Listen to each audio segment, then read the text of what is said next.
Hey, SMB Nation. Harry here back with Howard Cohen. Howard, where are you? Are you in the heat down in Arizona in the dog days of summer? I am in. Don't take offense. My dogs take offense when people talk about the dog's days of summer. I am still in Arizona. I will be here for the rest of my natural life. It is currently 84 degrees here, Oh, which is that's not not bad. hot at all. It's not projected to get over 90. This is a cooling off. I believe we've left the 3-digit days behind. Wow. They've just arrived in Texas. It was the coldest summer in 14 years, most rain in 14 years until last weekend. Mm. So that's why I had to go a little bit of a Caribbean shirt on you. Well, hey, let's get down to business. I'm over on Channel Insider. You recently dropped a piece called "The Channel Has Changed. Channel Marketing Needs to Catch Up." So what are you talking about? What's going on? Well, if you read into that article within like the first 2 or 3 paragraphs, there's a link back to a previous article in which I asked people, "Are you still calling yourself a reseller?" And it's an honest question. I think that it's pretty clear that the day of the reseller is over. Nobody's making a whole, well, that's not true. Every time I say that nobody's making money reselling products, somebody messages me back that they know the secret and they've got the magic and they're Yeah. making a ton of money. Well, good for them. And most people don't have it. If they do, God bless them. I hope they make a fortune. But for the rest of us, poor fools, it's just not possible to make money selling just products anymore. Correct. And most everybody has either successfully or unsuccessfully made the transition to some kind of service provider, mostly managed service providers. Yep. Well, marketing professional services is very different from marketing products. It's a completely different approach. It's a completely different animal.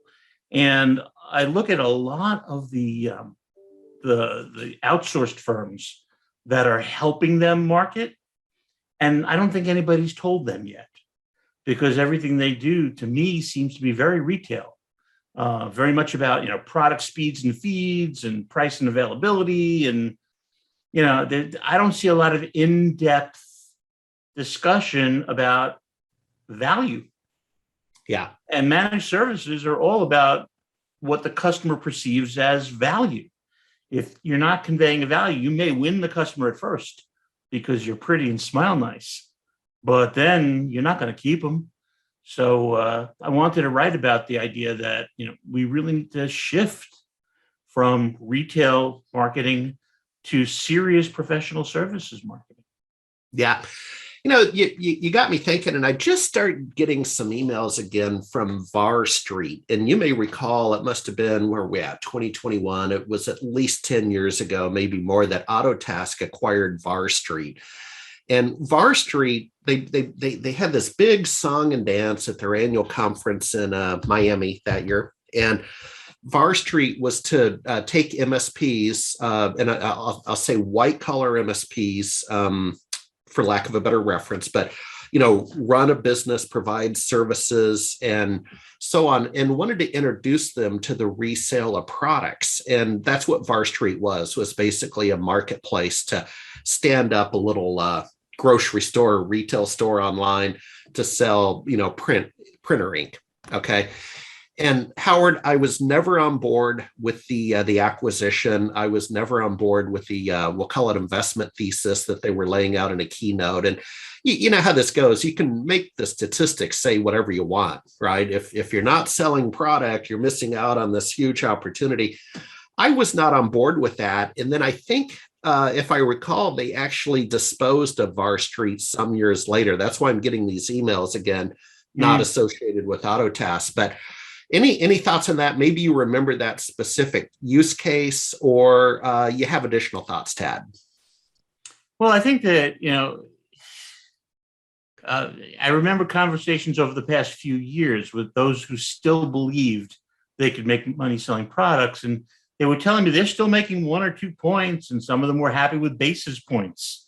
And I was like, do you realize that you eat that up in operations? Yeah. Huh? That's the thing that worries me, is that people don't look at the total cost of getting something done.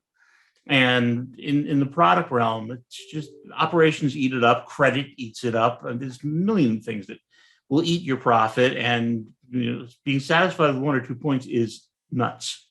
So who's going to sell product? I think going forward, clearly the catalog providers are going to be selling tons of product. But I noticed, and this is coming, I'll be coming up with an article in the very, very near future. It's just waiting for someone else to make an announcement.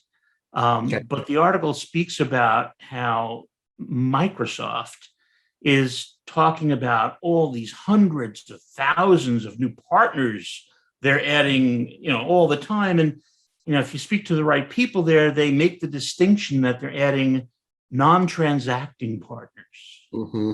Mm-hmm. What is a non-transacting partner? That's somebody who's out there doing projects that doesn't have a reseller authorization and just has their customers buy it somewhere else. That's literally what it is. And if you formalize that a little more, great, that's terrific. Basically, what I think Microsoft is saying is that you don't have to sell our products anymore. You just have to drive demand for our products.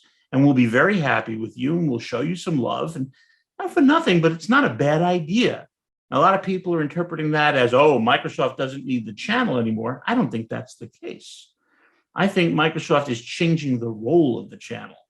Yeah. And not making people who are really good technologists be really good operations people. There's nothing served. So, I think that clearly there will be places for people to get their products. And I think a lot of very smart MSPs will make that easy. They'll facilitate that. But I don't think they'll actually do it themselves. If they're doing it at all, they won't be doing it very much longer. Yeah, absolutely. All right. Well, are you, if you look at your calendar, and I know you're sassy and happy doing the analyst thing, the content thing in your home in the Southwest. But are you going to be attending any conferences in the second half of the year? Fingers crossed, all things being equal. Probably. Okay. I don't know that I'm going to be presenting at them anymore very much. I think that I think that people have accurate expectations of those sessions now, which is why there are fewer and fewer people going to them. I do think that there is value in.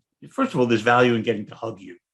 Yeah. And there's value, and other people who, we're all friends with. And look, the channel is a great, big, enormous family.